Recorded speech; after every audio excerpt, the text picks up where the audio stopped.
Mewakili industri penangkapan maupun pengolahan dan budidaya, kebetulan kan kerjasama dengan internasional, khususnya Jepang. Yeah. Nah, di SKKN kita ini ada yang belum match apa yang diminta oleh Jepang. Oleh karena itu, kita perlu melakukan penyesuaian, melakukan usulan kepada sektor melalui LSPKP untuk membuat standar tersebut.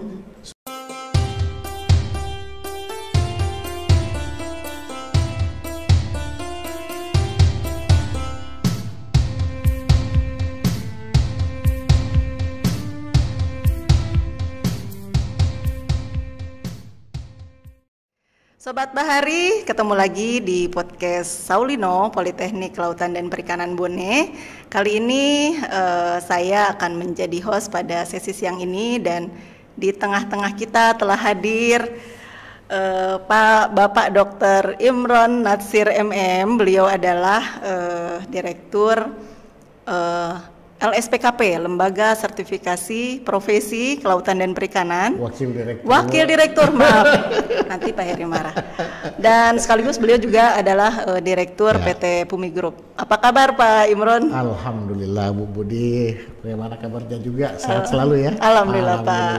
Selamat datang di Bone Pak. Iya, terima kasih, selamat datang juga. Iya, mungkin ini kedatangan Bapak sebetulnya bukan yang pertama ya. Iya. Dan saat ini sebetulnya beliau kami undang dalam rangka sebagai penguji eksternal dalam kegiatan uji kompetensi keahlian bagi taruna-taruni kami, terutama di Taruna Madya dan Perdana, Pak. Dan sekaligus beliau juga mungkin nanti akan memberikan refresh kepada teman-teman asesor Politeknik Kelautan dan Perikanan Bone. Baik Pak, saya mau ngobrol-ngobrol santai nih Pak. Iya, sudah lama sebetulnya nggak ketemu nih. Iya Bu, ini kita rindu juga nih datang ke Bone nih pertama kali ya pasca COVID gitu. Iya, Bu. Iya. Mudah-mudahan nanti kita bisa ketemu lagi di kegiatan-kegiatan LSP. Sebetulnya Pak, kegiatan uji sertifikasi ini untuk apa sih Pak? Ya. Baik Ibu Budi. Jadi sebenarnya uji sertifikasi ini untuk memastikan pengakuan seseorang bahwa dia itu benar-benar kompeten, ahli di bidangnya. Jadi kalau kita bicara kompetensi, paling tidak ada 3 aspek. Pertama, seseorang itu punya pengetahuan, punya keterampilan, dan punya sikap kerja seperti khususnya di sektor kelautan dan perikanan. Kelautan dan perikanan. Gitu. Yang nantinya barangkali tujuannya untuk apa nih Pak? Kan taruna kami sebetulnya ada ijazah, ya ada uji sertifikasi yang lain. Kalau uji kompetensi kalian itu nanti tujuannya kemana nih Pak mereka? Ya, sebenarnya tujuan uji kompetensi ini untuk memastikan bahwa apa yang dilatih atau apa yang dididik itu inline dengan apa permintaan dari industri. Jadi memang betul-betul harus sesuai dengan keinginan industri. Karena uji kompetensi ini standarnya kan dibuat oleh industri. Ya, industri. Karena kita diundang pada saat penyusunan standar kompetensi, dilibatkanlah dari asosiasi pengusaha, ada dari Kadin, asosiasi penangkapan ikan, kemudian ada dari pemerintah, dan juga ada dari pendidikan tinggi. Dan standar-standar itu dirumuskan bersama untuk menentukan apa sih menjadi kebutuhan di pasar tenaga kerja. Itu sebenarnya Bu. Sehingga nanti lulusan dari pendidikan tinggi, Poltek yang punya sertifikasi kompetensi selain ijazah itu benar-benar diterima di pasar tenaga kerja. Sebetulnya ini kayak penjaminan mutu ya Pak ya, menjamin bahwa memang lulusan dari suatu perguruan tinggi atau sekolah itu betul-betul dia kompeten di dalam bidangnya gitu ya. Absolutely right Bu, betul sekali. Iya. Jadi seperti apa nih Pak kalau misalkan taruna kami kan memang sudah kami kendalikan begitu proses-prosesnya. Kalau dari tempat lain gitu Pak, untuk bisa diuji menjadi atau diuji dalam uji kompetensi keahlian itu prosesnya seperti apa Pak? Awal-awalnya mereka harus kemana gitu ya? Iya, betul. Jadi proses uji kompetensi saya katakan tadi itu punya standar dirumuskan oleh industri. Nah, kalau kami dilibatkan sebagai asesor eksternal atau mengobservasi semua di sini, itu berarti kita sudah melihat awal bahwa mahasiswa yang ada di sini itu benar-benar punya pengetahuan aspek teknis di bidang perikanan. Jadi tidak perlu lagi ada penyesuaian, pelatihan yang cukup panjang, itu artinya mempersingkat karena ada jaminan mutu. Nah, kedua, kalau misalnya dia kompeten di bidangnya, ini para owners, pengusaha-pengusaha itu baik di dalam dan luar negeri itu bisa memberikan kompensasi yang layak. Nah, ada pengakuan ada gitu. pengakuan karena sudah dilihat lah ini betul. buktinya gitu ya. Tidak perlu lagi ada pelatihan, paling ada adjustmentnya ya cukup sedikit. Jadi tidak mungkin cukup panjang karena komponen terbesar di perusahaan itu adalah biaya pelatihan, Bu. Ya betul ya. Nah, jadi kalau orang nggak kompeten, Ibu bisa bayangkan kalau misalnya tenaga kerja alumni pendidikan tinggi tidak kompeten, tidak comply dengan industri, itu cost yang terbesar bagi perusahaan itu, Bu, karena kita harus investasi pelatihan, betul, ya kan, betul. belum lagi pekerjaannya yang tidak sesuai, ini terjadi inefisiensi. Nah, begitu dia tidak produktif, produk-produk kita juga nanti akan gagal dijual ke pasaran begitu. Gitu ya. Jadi itu memang ini bagi perusahaan juga amat sangat membantu ini yang namanya sertifikasi ya. Kita melihat aja oh dia kompetennya ini ya. Dan tentu saja betul-betul memang sertifikatnya yang terjamin begitu ya. Seperti itu. Nah, ini bicara tentang LSPKP, Pak. Lembaga Sertifikasi Profesi Kelautan dan Perikanan. Ini apa aja yang ditawarkan, Pak? Skema-skema yang ditawarkan untuk bidang kelautan perikanan. Kalau skema yang dari LSPKP itu ada bidang penangkapan ikan, ada budidaya perikanan, ada mesin perikanan, ada pengolahan hasil perikanan, ada kelautan sendiri. Di dalam masing-masing bidang ini itu kita punya 67 skema. Masya Allah, banyak juga ya. 67 skema ini kita buat sesuai dengan apa yang diminta oleh industri. Nah, makanya skema itu kita kemas. Nah, dari kemasan skema itulah nanti contohnya seperti yang saat ini dilakukan adalah teknisi penangkapan ikan atau teknisi budidaya, itu sudah bisa nantinya langsung bekerja di industri sektor penangkapan lautan dan budidaya gitu. Jadi kami tinggal tutup mata aja, Bu, pakai aja sudah langsung. ada ini buktinya ya. Gitu buktinya seperti itu, Bu. Karena tentu saja dalam proses sertifikasi kita melibatkan asesor-asesor ya yang memang berkompeten juga gitu ya dalam menguji kompetensi gitu, Pak. Jadi banyak berarti ya. Banyak.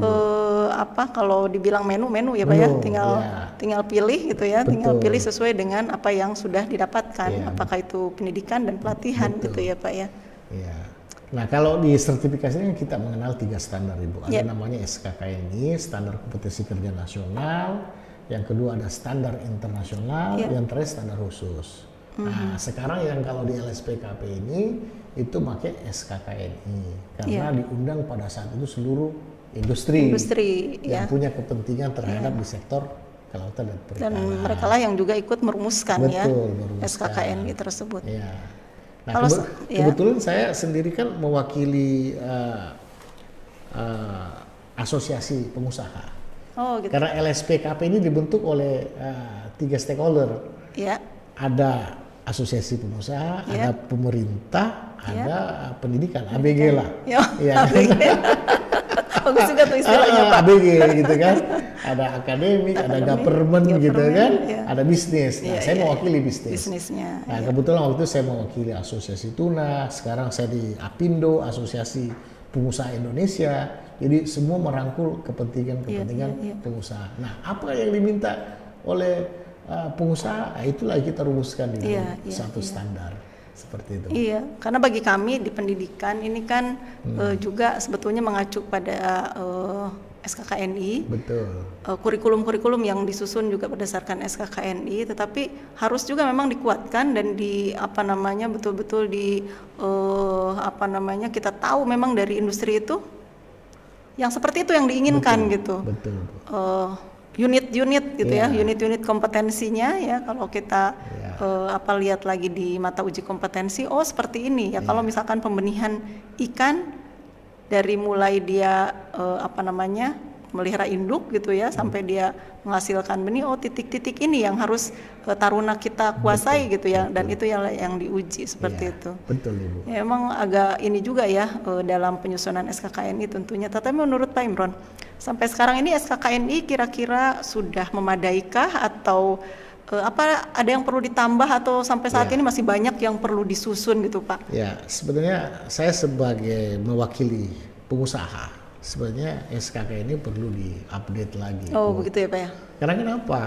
SKK ini kan bukan harga mati, karena standar itu bisa berubah di industri.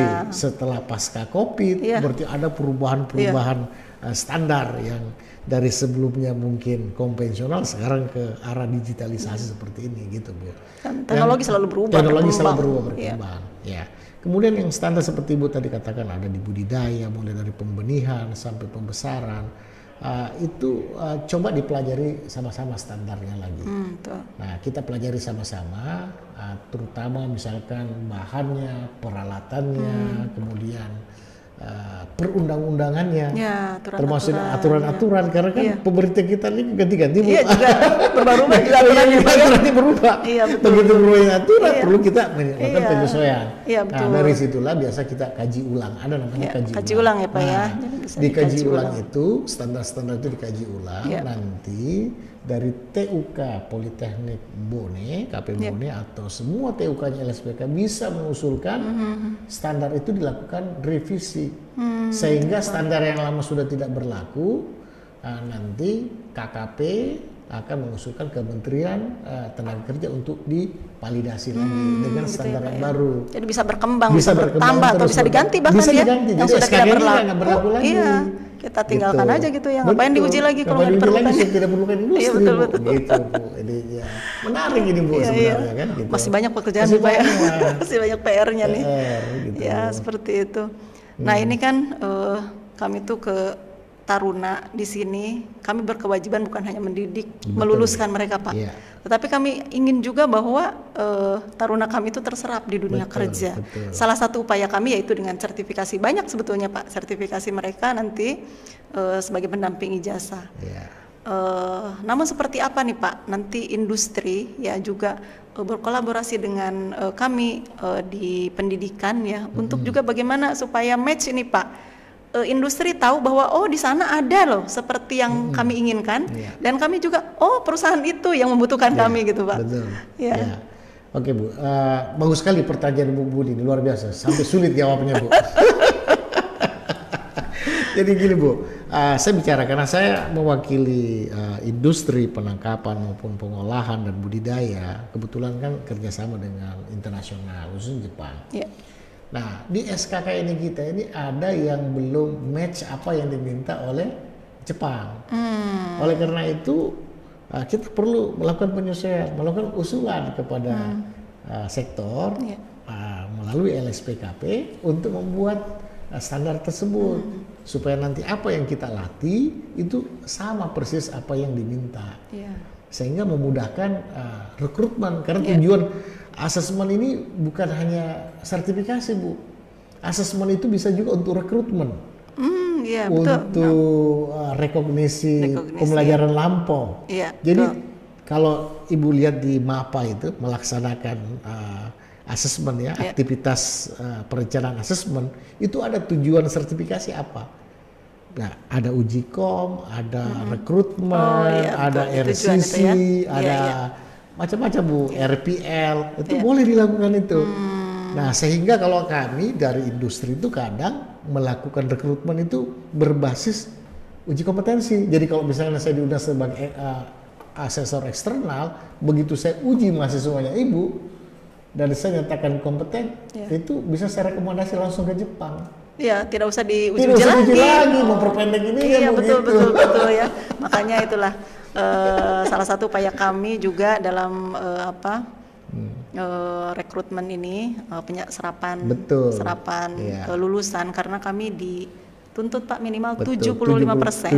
Ya. Mereka terserap di bidang kelautan perikanan, bekerja di bidang kelautan perikanan. Sehingga kami ingin mengundang dari dunia usaha, dunia industri supaya melihat nih oh begitu mereka diuji, dan Iya. seperti itulah kualifikasi mereka, sehingga barangkali dari industri ada juga saran Pak, mungkin oh kurang ini, sebetulnya industri lebih memerlukan yang ini, Betul. di stressing bagian yang ini misalnya, yang bagian ini tidak perlu seperti Iya. itu. Kami juga memerlukan masukan seperti Iya. itu Pak.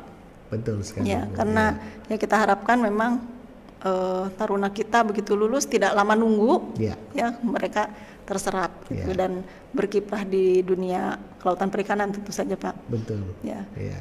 Dan dihubungkan dengan PUMI nih Pak, ngobrol-ngobrol Iya. tentang PUMI nih Pak. Yang ini kan banyak menyalurkan tenaga kerja ke Jepang, ini Iya. bagaimana nih Pak? Oke, Kira-kira baik, Bu. ya. Nah, ini saya kerjasama dengan Poltek ini sudah cukup lama Iya, iya, gitu Pak, ya, betul. sejak SUPM. Sejak tahun 2005 sampai sekarang itu yang kita serap itu kurang lebih ada 3.200 alumni. Nah, sekarang yang di Jepang itu kurang lebih ada 200 orang yang sedang berlangsung. Iya. Nah, jadi sementara Jepang sendiri itu butuh 9.000 orang, Bu, untuk usus penangkapan dan aquacultur. Ya, Kalau untuk pengolahan sektor industri itu bisa sampai 35.000 orang. masih banyak sekali. Artinya kalau Poltek KP Bone sudah melihat posisi lowongan yang tersedia, itu bisa terserap semua, Ibu. Betul, Nah, ya, tinggal bagaimana kita melakukan kemasan-kemasan tadi, Ya, melakukan pembinaan kompetensi ke aspek pengetahuannya, Ya. aspek keterampilannya, sampai dengan aspek sikap. Nah, Sikapnya. kalau yang saya lihat di sini, Bu, kita itu lemah lebih banyak di sikap. Disikap ya. Nah. Apa kira-kira nih Pak? Ya, Biar mungkin kita ada pertama, bocoran. mentalitas. Mental. Nah, tapi saya yakin kalau Poltek Bone yang selama ini tingkat standar errornya itu 5% Oh gitu ya Pak ya. dibandingkan dengan sekolah-sekolah lain. Karena kenapa? Saya melihat karena ini kan messing, boarding. Ya. Jadi dia dilatih bangun pagi, ya kan? Soft skillnya melatih memecahkan persoalan-persoalan di lapangan. Itu yang kadang nggak dimiliki sekolah lain. Kalau Poltek kan, waduh, apel pagi, siap.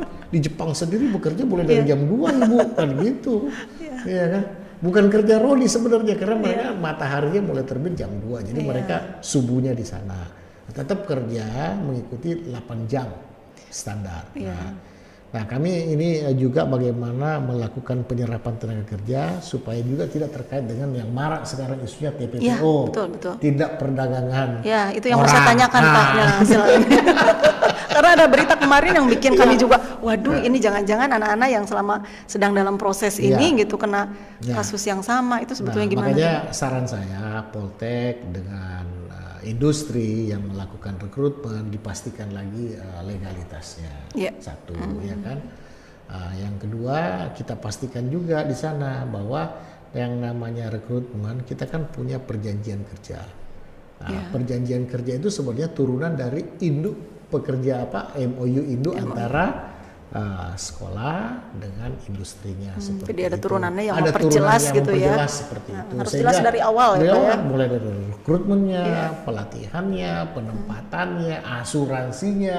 Karena kan banyak yang disalurkan ya itu kurang jelas, sehingga kadang tanda tangan kontrak tidak sesuai dengan kontraknya.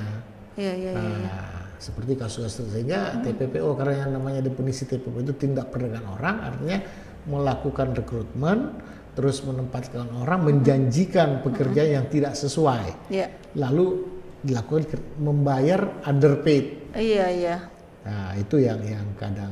Tetapi kalau saya yakin Jepang tidak selama ini nggak begitu problem ya, tapi yang negara-negara perlu hati-hati begitu. Dan itu oknum saja barangkali ya Pak ya. Makanya perlu dipastikan saja siapa yang dengan siapa kita ber-MOU gitu ya Pak ya, dan harus jelas dari awal supaya tidak ada lagi nanti memang nggak ada dalam perjanjian gitu ya kalau tidak sesuatu gitu ya. Jadi kita harus melihat kira-kira apa potensi yang nanti akan terjadi gitu ya. Potensi masalah yang akan terjadi. Paling tidak memitigasi resiko atau mengurangi resiko. Ya error-error ada aja lah Pak, misalkan ada yang tidak betah di sana karena sakit Iya, atau karena apa iya. gitu kan, di luar kendali kita gitu ya Betul. Pak ya. Dan itulah yang harus diidentifikasi juga kalau ada terjadi sesuatu Betul. begitu. Kalau PUMI gimana Pak Nah, menghadapi yang kalau seperti kami dalam rekrutmen itu, yang pertama kita pastikan calon itu adalah sehat. sehat? Ya. Ya. Untuk membuktikan dia itu sehat apa, kita harus perlu cek khususnya paru-paru. Dia bebas paru-paru, bebas hepatitis, ya. Kemudian penyakit lain yang tidak terlalu jantung itu saja. Ya, ya. Nah, karena 3 penyakit ini yang paling banyak bisa bermasalah di depan, gitu. Yang kedua terkait dengan pelatihan persiapan. Persiapan pelatihan ini memang butuh dana, ya. Tetapi kalau di tempat kami itu ada namanya dana talangan. Jadi nanti setelah bekerja, itu bisa mengembalikan, membayar biaya-biaya itu. Cuma ya memang ada biaya persiapan aja untuk dinas, untuk biaya hidup. Iya, iya. Ya di mana-mana juga ada biaya hidup Pak. Gitu. Enggak dinas juga dia di mana pasti ada biaya hidup ya Pak ya. Anggaplah berpindah gitu ya. Oh ini yang harus ditahu nih Pak oleh lulusan atau calon lulusan kami dan mungkin Sobat Bahari semua. Ya seperti itu mungkin prosesnya memang ada keluaran, tetapi untuk biaya-biaya seperti pengurusan visa barangkali atau apa ya Pak ya, perjalanan ke sana. Betul Bu. Jadi ada dana talangan ya. Dana talangan. Jadi memang kalau untuk biaya persiapannya itu biasa kita berikan beban 5 juta kepada peserta. Itu yang awal. Biaya hidup itu ya Pak? Hidup itu. Biaya hidup Karena itu. untuk tinggal di mes. Selama berapa bulan ini Pak? Itu kurang lebih 3 bulan. Nah itu 3 bulan kan memang wajar lah ya. Wajar 3 bulan. Juta. Karena itu tinggal di training center, kita kasih beras segala macam begitu kan, tapi mereka masuk. Nah, setelah dia diinterview sama orang Jepang di tengah lulus, itu ada biaya proses 25 juta. Itu loh tadi macam-macam penambahan tadi sudah kita cover semua biaya-biayanya gitu, mulai dari urus visa, semua itu sampai selesai. Nah, itu yang 25 juta pun tidak dibayar di awal. Yang 5 juta saja. Itu yang ditalangi itu yang ditalangi. Nah, pada saat dia berangkat kerja di sana dengan gaji 130.000 yen, sekitar 15 juta. 15 sampai 18. Itulah yang tapi tidak sekaligus kan? Tidak sekaligus, diangsur. Nah, sesuai dengan kesepakatan. Berarti ya. Iya, nah, gitu. Jadi mengurangi beban kepada peserta. Jadi cukup modal 5 juta sudah ke Jepang. Masya Allah. Dan berapa bulan Pak kemarin masa tunggunya ada yang 3 bulan? Iya, 3 bulan, ada 6 bulan gitu. Seperti itu. Jadi ya mereka punya kesadaran ringan sekali. Jadi kami coba buat testimoni kepada teman-teman alumni Poltek, itu banyak yang menyatakan welcome. Seperti itu. Nah makanya kami kerjasama dengan Poltek, dengan KKP, khususnya BPSDM, itu kita tidak mengambil middleman lagi. Artinya tidak ada sponsor agen atau agen individu. Individu lagi langsung gitu ya. Jadi kita mau langsung aja nih kerjasama karena supaya itu clear. juga betul, cost Pak, di situ ada juga cost, ada cost di situ. Nah itulah yang biasa banyak bermasalah. Nah ketika terjadi masalah, dia lepas tangan. Nah ini yang kena ininya kan tidak ada mitigasi karena kami sudah melakukan beberapa mitigasi terkait dengan ada yang sakit, ada yang meninggal. Nah itu dengan kami yang komunikasi. Ya sampai kita bayarkan asuransinya yang dapat sampai 1 miliar ribu. Oh masya Allah. Tapi kita nggak ngarep ya. Lebih baik pulang dengan selamat gitu ya. Seperti itu. Ya tapi PUMI bertanggung jawab penuh ya terhadap hal-hal seperti itu. Bahkan alumni kami sudah jadi dokter kayak saya Bu. Oh begitu Pak? Wah, ada dokter juga di sana di Indonesia maupun di Jepang. Mereka sudah mungkin juga survive di sana, kemudian mengembangkan dirinya lagi ilmunya kan gitu. Bagus sekali. Itu, jadi sudah terus menerus kita ini kembangkan gitu. Alhamdulillah. Jadi ini juga informasi yang baik sekali ya bagi Sobat Bahari sekalian. Jadi bagi yang berminat ini, karena memang negara Jepang itu bagi saya juga, saya bilang setelah Mekah saya pengennya ke Jepang gitu. Nah, sampai sekarang belum, karena saya lihat kan budaya budayanya Jepang itu cukup juga bagus ya untuk kita kita terapkan gitu ya. Tentang etos kerjanya dan segala macam. dan kita tahu sendiri ya negara Jepang negara yang sangat maju begitu. Nah, jadi bagi teman-teman Sobat Bahari yang berminat gitu kerja di Jepang banyak jalan diantaranya melalui PT Pumi ini, betul, Pumi Group ini dengan Pak Imron. Insya Allah segalanya bisa diatur lah ya. Insya Allah, Bu. Nah sebelum mungkin ini Bu saya tambahkan, di Jepang sekarang itu ada 3 program. Program untuk yang pertama itu namanya magang internship. Nah, magang internship ini bisa dilakukan kepada mahasiswa. Yang belum tamat tentu saja ya. Nah, semester berapa biasanya itu Pak? Bisa semester 3, 4 ya kan. Nah, selama 1 tahun. 1 tahun. Nah, nanti ini juga sama-sama kita susun industri kurikulumnya supaya kan nanti ada konversi mata kuliah yang diakui dari sana, dan itu kan Kemendikbud sudah mengakui itu dalam bentuk program Merdeka Belajar Kampus Merdeka. Nah itu dia. Nah itu ada konversinya. Itu yang pertama. Jadi nanti kerjasamanya itu antara kampus langsung dengan klien kami, industri yang di sana, perusahaan-perusahaan di sana. Seperti itu. Nah tetapi kami sebagai bridgingnya nanti setelah selesai balik ke kampus, nyusun skripsi atau nyusun laporan, begitu dia tamat, masuk ke the next step-nya, ke Jepang lagi, tetapi yang penanggung jawabnya bukan lagi kampus, tetapi kami. Oh, untuk bekerja. Profesional. Gitu ya. Kemarin kan baru belajar. Betul. Belajarnya dimodalin juga. Dimodalin juga yang tadi, bukan begitu. Di sana juga ada juga digaji juga kan Pak ya? Iya, dapat uang saku lah. Dapat uang saku gitu ya. Siapa tidak mau ada pengalaman gitu ya. 1 tahun ya Pak ya.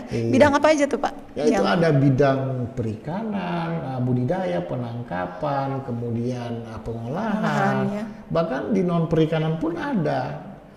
Misalnya dia di bidang bisnis akomodasi, perhotelan, restoran, itu bisa. Menarik sekali nih Pak, kalau mahasiswa kan suka cari program pertukaran pelajar, pertukaran mahasiswa. Betul. Nah ini sebetulnya nggak pertukaran, kita yang dikirim ke sana gitu ya, bekerja di industri, magang di industri, seolah-olah mereka bekerja gitu ya. Tetapi mereka juga belajar, diajarin ya Pak ya, di sana ada. Jadi nanti kita punya sistem Bu, jadi nanti kita coba buatkan sistem aplikasi Google Classroom, jadi semua mahasiswa yang ke sana itu masuk ke dalam sistem itu. Ya nanti kita libatkan juga dosen masuk ke sana sebagai pendampingnya. Jadi selama dia bekerja, mahasiswa itu kirim laporan tiap bulan di Google Classroom. Iya, betul. Jadi kita pantau, jadi tetap ada komunikasi. Iya. Nah begitu dia selesai, dilakukan uji kompetensi lah untuk konversi nilainya, dapat sertifikat pengakuan dari Jepang. Nah apalagi kalau laporannya dibuat jurnal masuk ke jurnal Kemendikbud terkait dengan tulisan ini, wah itu jurnal Scopus segala macam, luar biasa Bu. Itu nilai tambah buat kampus. Nah ini yang itu yang pertama Pak, baru pertama internship, kedua program kedua apa Pak? Yang kedua itu adalah program magang pencari kerja yang namanya Gino Jisuse. Nah, Gino Jisuse itu 3 tahun. Yang tadi itu Bu, yang tadi alumni kita serap, belajar, persiapan baru yang tadi 25. Nah, yang terakhir itu adalah SSW, Specific Skill Worker yang profesional. Nah, ini yang SSW boleh dari awal dari sini, tetapi dia harus punya 2 sertifikat tadi, sertifikat bahasa Jepang yang N4 atau JFT, sama sertifikat teknis uji komnya yang dari Jepang. Orang Jepang yang uji kom ya. Melalui KKP itu kan kerjasama kalau nggak salah itu. Tapi bahasa Jepang perikanan. Oh khusus memang perikanan istilah perikanan. Iya istilah perikanan di situ. Jadi perlu juga di BNSP kalau BNSP sudah harmonisasi dengan skema itu tidak perlu lagi uji kom dari Jepangnya. Itu yang kita harapkan sebenarnya.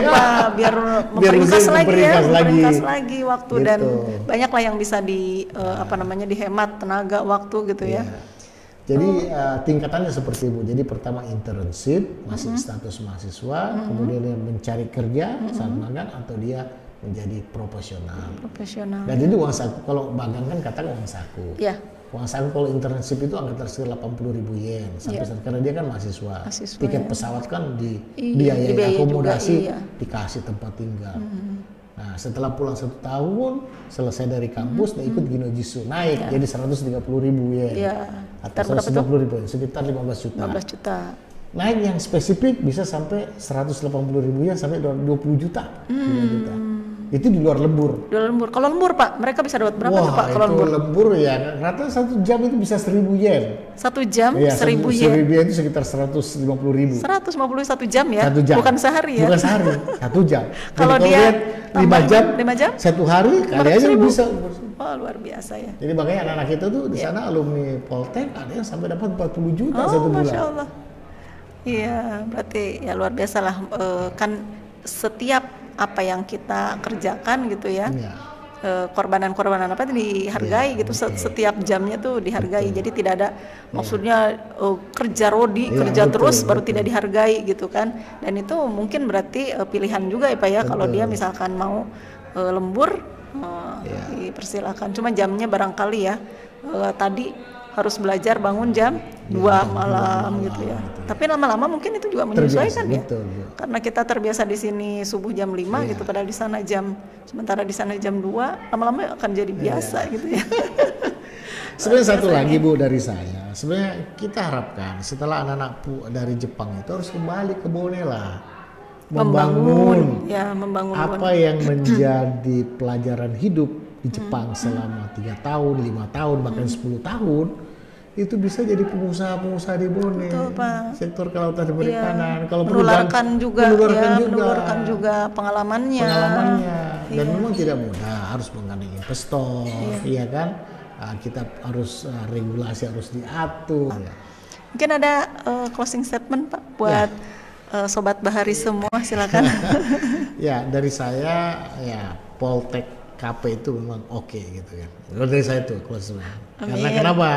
Semua alumni kita itu standar errornya kecil kan gitu. Dan tingkat kepuasan itu hampir ya 100% lah saya katakan gitu ya. Mudah-mudahan ke depan ya apa yang diminta Jepang itu sampai 9.000 tuh bisa keserap semua. Amin Pak. Jadi bukan lagi 75%, Bu, bisa sampai 100% lebih gitu kan. Ibu tinggal nyari mahasiswanya aja ke sini. Nah, tugas kami saran saya kedua Bu, tolong lakukan rekrutmen kepada calon mahasiswa yang memang tidak mampu. Orang tuanya. Iya. Karena kenapa ini kita hampir kan rata-rata di sektor kita ini kan pendidikan ekonomi orang tua itu kan menengah ke bawah. Betul, Pak.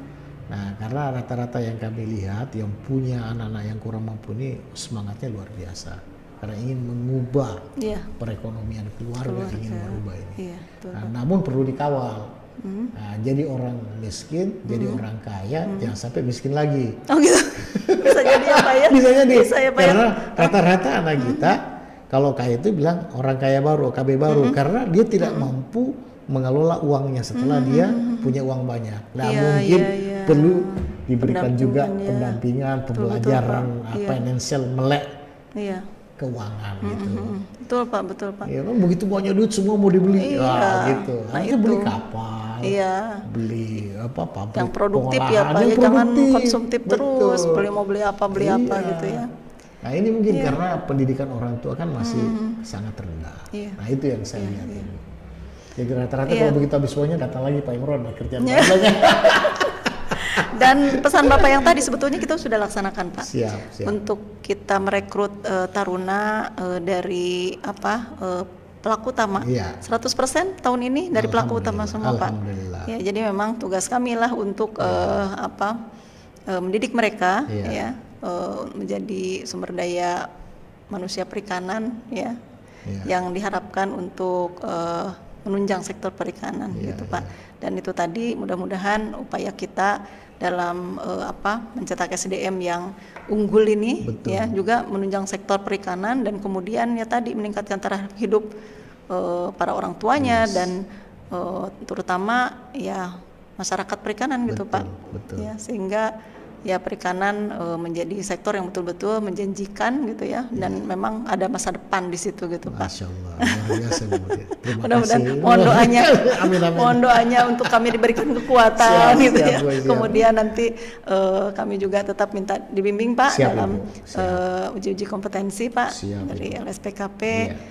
Dan mudah-mudahan kita sama-sama Pak selalu berkolaborasi untuk menjadikan taruna-taruni ini SDM yang betul-betul kompeten sesuai yang diharapkan. Mungkin seperti itu Pak. Iya, terima kasih Bu, luar biasa bincang-bincangnya siang. Bincang-bincang mendadak ini ya Pak ya. Luar Ini biasa. todongan ya nggak apa-apa. Insya Allah ada manfaatnya dan kita harapkan juga bahwa ke depannya kita selalu menjadi lebih baik Pak dalam hal pengembangan SDM ini. Baik, Sobat Bahari, saya kira cukup hari ini dan saya ucapkan terima kasih banyak Pak Imron atas bincang-bincang ini dan mudah-mudahan kita semua selalu diberikan kesehatan Pak Imron. Sama-sama. Salam buat Pak Direktur dan Bapak-bapak pengurus LSP di sana. Terima kasih. Ya, kita menunggu undangannya Pak. Oke, siap Ibu. Sudah lama tidak diundang. Siap Ibu, terima kasih. Baik Sobat Bahari, alhamdulillah bincang-bincang kita pada siang hari ini ya mudah-mudahan memberikan manfaat bagi kita semua. Selamat siang. Selamat siang, terima kasih. Salam kompeten. Salam kompeten. Terima kasih.